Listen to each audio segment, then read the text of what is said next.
नमस्कार, I am Siddharth राय। आज 5 सितंबर है, यानी कि टीचर्स डे। तो आज मैं किसी एक टॉपिक के ऊपर डिस्कशन नहीं करने वाला हूँ। आज मैं आपको एक ऐसी पर्सनैलिटी से मिलवाने वाला हूँ जिनसे मिलकर मैं आपको गारंटी दे सकता हूँ कि आप बहुत इंस्पायर होंगे, बहुत कुछ सीखेंगे और आई एम श्योर कि आपको बहुत मज़ा आएगा उनकी बातें सुनकर और उनकी कहानी को सुनकर। तो आज मैं आपको बात करवाऊँगा मिस्टर देवेंद्र मित्तल से। Devendra Mittal ji Ganpati securities and commodities group के चेयरमैन हैं। ये ग्रुप पूरे इंडिया के अंदर स्टॉक ब्रोकिंग की सर्विसेज प्रोवाइड करता है। ये इसके अलावा म्यूचुअल फंड्स, इंश्योरेंस, इस तरह के प्रोडक्ट्स भी प्रोवाइड करता है। गणपति बहुत बड़े स्केल पर काम करता है। इसके अलावा देवेंद्र जी एक बहुत सक्सेसफुल इन्वेस्टर और ट्रेडर भी हैं। तो ये स्टॉक मार्केट की एक बहुत जानी मानी हस्ती हैं। बहुत इनकी जो स्ट्रैटेजीज़ हैं उन्हें समझना अपने आप में उसके लिए एक बहुत इंटेलिजेंट होने की ज़रूरत है हमें। वो हर किसी के जल्दी से समझ में भी नहीं आती हैं। तो आज हम देवेंद्र मित्तल जी को जानेंगे, उनसे बातें करेंगे, उनसे बहुत कुछ सीखने की कोशिश करेंगे। इसके अलावा देवेंद्र जी मेरे मेंटोर भी हैं, मेरे गुरु भी हैं। पिछले 5-6 सालों में मैंने बहुत कुछ सीखा है देवेंद्र जी से। तो मैं बहुत लकी फील करता हूँ अपने आप को इस बात के लिए कि मैं डायरेक्टली देवेंद्र जी से टच में हूँ। और अब मैं आपको एक बहुत हैरान करने वाली बात बताता हूँ। जो मैंने देवेंद्र जी की अचीवमेंट्स बताई हैं उसके बाद ये सुनकर आपको ये अचीवमेंट्स और बड़ी लगने लग जाएंगी। देवेंद्र जी को विजन इम्पेयरमेंट है, इन्हें ठीक से दिखाई नहीं देता है, लेकिन इसके बावजूद जिस फील्ड के अंदर ये काम करते हैं, स्टॉक मार्केट, जो सबसे मुश्किल तरीके का बिजनेस माना जाता है, जहाँ पर सक्सेसफुल होना बहुत ही मुश्किल है, जिसके अंदर सारा काम ही हमारा अटेंटिव रहने का है, ऐसे बिजनेस के अंदर ऐसी प्रॉब्लम के साथ इन्होंने जो अचीवमेंट हासिल की हैं अपनी लाइफ में, वो मतलब लगभग लोगों के लिए एक सपने जैसा ही है। तो आज मैं आपको मिलवाता हूँ देवेंद्र मित्तल जी से। नमस्कार देवेंद्र जी, वेलकम। आपका थैंक यू वेरी मच कि आपने हमारे लिए टाइम निकाला और मेरे एक बार कहने पर आप इतने बिजी शेड्यूल से के बावजूद इसके लिए तैयार हो गए। Thank you very much. नमस्कार सिद्धार्थ और सभी पार्टिसिपेंट्स का भी। जी सिद्धार्थ जी। तो देवेंद्र जी मैं चाहूँगा कि मेरे जो ज़्यादातर व्यूअर्स हैं वो नए इन्वेस्टर्स हैं।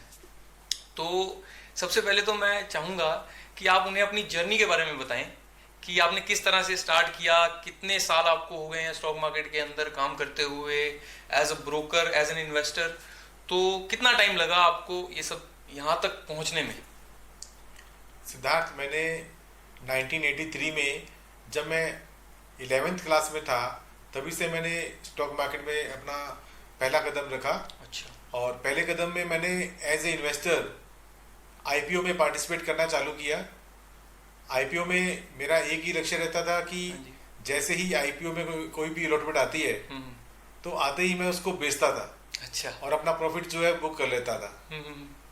ये सिलसिला मैंने अपने बीकॉम तक चालू रखा। और बीकॉम करने के बाद में मैंने as a sub broker capital market को ज्वाइन किया। अच्छा। और तभी से एज ए सब ब्रोकर मैंने अपना कार्य प्रारंभ किया और गल्फ वार से लेकर के हर्षद मेहता कांड और सारे जितने भी इंसिडेंट हुए हैं स्टॉक मार्केट में उनको बड़े करीब से मैंने देखा है। अच्छा। महसूस किया है। और तत्पश्चात कॉमोडिटी मार्केट की शुरुआत हुई। एज ए फाउंडर मेंबर हमने उसमें ज्वाइन किया। अच्छा। और अभी बहुत सारे इन्वेस्टर्स को ट्रेडिंग करने का एक सौभाग्य हमें मिल रहा है। अच्छा, वेरी गुड।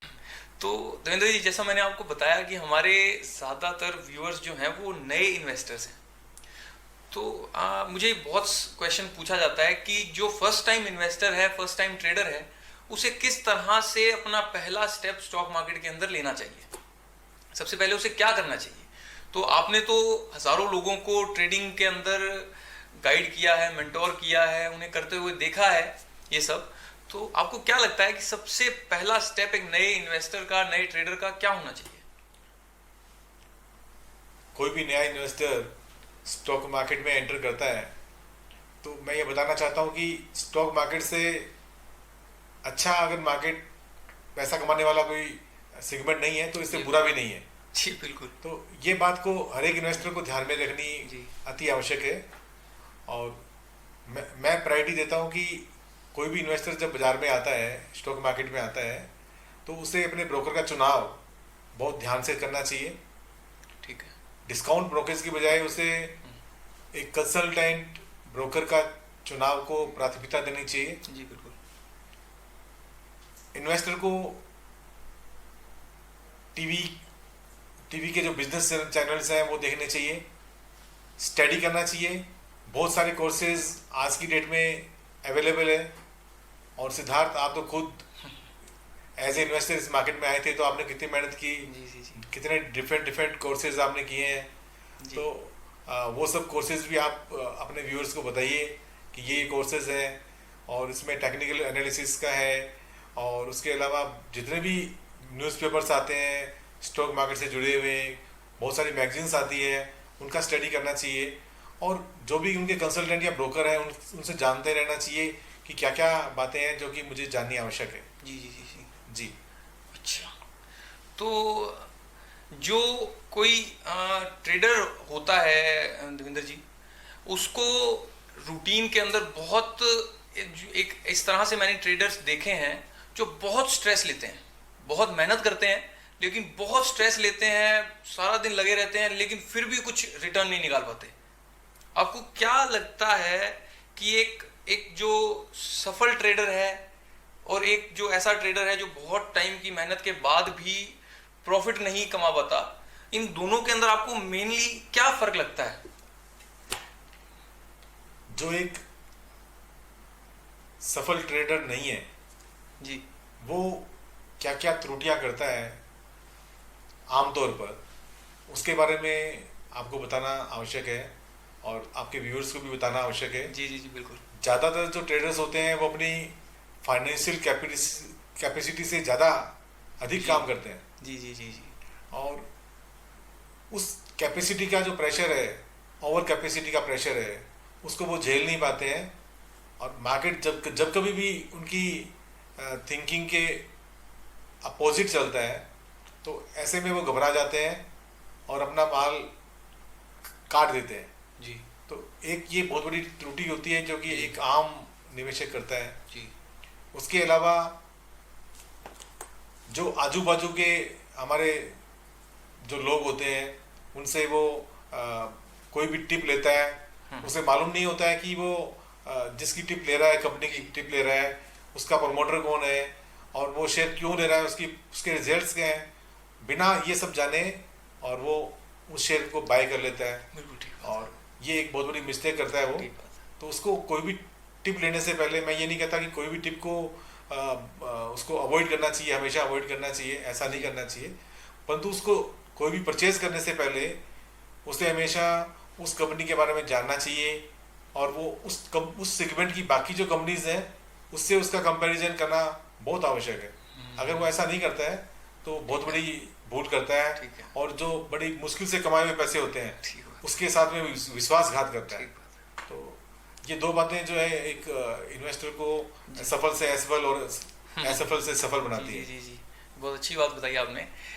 इसके अलावा देवेंद्र जी, मैं ये लोगों को, मतलब लोग ये बात बहुत जानना चाहते हैं कि जो एक आम इन्वेस्टर है, रिटेल इन्वेस्टर है, जिसे बहुत ज़्यादा इंफॉर्मेशन अवेलेबल नहीं होती, जो बड़े फंड्स के मुकाबले या बहुत बड़े इन्वेस्टर्स के मुकाबले बहुत ज़्यादा इंफॉर्मेशन अवेलेबल नहीं होती, तो वो किस तरह से अपनी एनालिसिस को कर सकता है? किसी कंपनी के बारे में रिसर्च करना चाहता है तो कर सकता है, किस तरह से, मतलब वो अपने जो ये मार्केट है किसी कंपनी को देखना चाहता है तो वो किस तरह से उसको एनालाइज करे? आज की डेट में जो इंटरनेट पे बहुत सारी कंपनियों के रिजल्ट्स, उनके एनालिसिस, वो सब अवेलेबल रहते हैं जी। और उसके अलावा सिद्धार्थ, जो एनालिस्ट है, आप खुद भी एक एनालिस्ट बन रहे हो जी। और इसमें कामयाबी के साथ आगे बढ़ रहे हो जी। तो कोई भी एनालिस्ट है, कोई भी कंसल्टेंट है, कोई भी इन्वेस्टर को अगर उसको खुद के पास समय की कमी है तो उन्हें ऐसे कंसल्टेंट से या ऐसे एनालिस्ट की सेवाएं भी ले सकता है। जी जी। या फिर वो सेवाएं खुद भी इंटरनेट पर अपनी स्टडी कर सकता है। बहुत सारी वैल्यूबल इंफॉर्मेशंस भी वहाँ पे अवेलेबल रहती हैं जी। और मैगजीन्स भी आती हैं, उन्हें भी पढ़ सकता है जी। ठीक बात है। ये सब उसको ध्यान में रख के और काम करना चाहिए। ठीक बात है जी देवेंद्र जी। जो ये तो हो गई ट्रेडिंग की बात। अब हम बात करते हैं इन्वेस्टमेंट से रिलेटेड, कि जो लोग रेगुलर एक इन्वेस्टमेंट करना चाहते हैं, स्टॉक मार्केट्स को बहुत ज़्यादा टाइम नहीं दे सकते हैं इन सब चीज़ों को, लेकिन वो चाहते हैं कि अपनी इनकम का कुछ पोर्शन निकाल कर इसके अंदर डालें तो और लॉन्ग टर्म में उसका बेनिफिट लें, तो उन्हें किस तरह से यहाँ पर इन्वेस्टमेंट करनी चाहिए? क्या उन्हें इंडिविजुअल स्टॉक्स के अंदर इन्वेस्ट करना चाहिए, क्या उन्हें म्यूचुअल फंड्स के अंदर करना चाहिए, या उन्हें इंडेक्स फंड्स में करना चाहिए? किस तरह से उन्हें आगे बढ़ना चाहिए इस चीज़ के अंदर? जो एक स्मॉल इन्वेस्टर है उसके लिए सबसे बेस्ट है SIP। पुराने ज़माने में एक गुल्लक हुआ करती थी, उसी का एक मॉडर्न एक रूप है SIP। जो उस गुल्लक में कमी होती थी, दो कमियां होती थी कि गुल्लक में पैसे बढ़ते नहीं थे और उसके अलावा गुल्लक में पैसे ऑटोमेटिक ट्रांसफ़र नहीं होते थे। तो वो दोनों कमियां SIP से दूर हो गई है और ये एक मॉडर्न गुल्लक के रूप में काम कर रहा है। अच्छा। उसके अलावा जो उससे बड़े स्मॉल इन्वेस्टर से बड़े जो इन्वेस्टर्स हैं उनको अपना जो फंड है वो डाइवर्सिफाइड टाइप से उसको रखना चाहिए। जी बिल्कुल। और उसको कैपिटल मार्केट में आज की डेट में गोल्ड के अंदर भी हमें इन्वेस्ट करना बहुत इजी हो गया है। उसमें SGB के नाम से एक गोल्ड का इन्वेस्टमेंट ऑप्शन मौजूद है जी। और गोल्ड का ETF भी मौजूद है जी। और उसके अलावा बहुत सारे ETFs हैं जो कि इंडेक्सेस बेस्ड है। निफ्टी 20 है और बैंक के बहुत सारे बैंक जिन लोगों को बैंक में इन्वेस्ट करना है उनके सामने बैंक के भी बहुत सारे ऑप्शंस मौजूद हैं। तो डाइवर्सिफाइज जो इंडेक्सेस ऑप्शंस उनके सामने मौजूद है। जी जी जी। और ब्लू चिप कंपनीज में भी उनको इन्वेस्ट करना चाहिए। मिड कैप में और स्मॉल कैप में इन्वेस्ट करने से पहले उसे अपने कंसल्टेंट से राय अवश्य लेनी चाहिए। अच्छा जी ज़रूर। तो आई होप कि आपको काफ़ी इन्फॉर्मेशन आज मिली हो देवेंद्र मित्तल जी से, और हम बहुत ज़्यादा टाइम नहीं निकाल सकते थे इसके लिए क्योंकि फिर वो वीडियो बहुत लंबी हो जाती। तो मैंने टीचर्स डे को सेलिब्रेट करने के लिए अपने सबसे बड़े टीचर, सबसे बड़े मेंटोर को यहाँ पर बुलाया और मुझे तो बहुत मज़ा आया इनसे बातें करके हमेशा की तरह, एंड आई होप कि आपको भी बहुत मज़ा आया हो। तो Devendra ji thank you very much कि आपने हमें इतनी नॉलेज दी। तो आई होप आपको भी अच्छा लगा हो यहाँ पर आकर। बिल्कुल बहुत अच्छा लगा और आप खुद बहुत मेहनती हो और मुझे लगता है कि आप अपने व्यूअर्स को उतना ध्यान रखते होंगे। Thank you so much. जी thank you very much Devendra ji, thank you very much.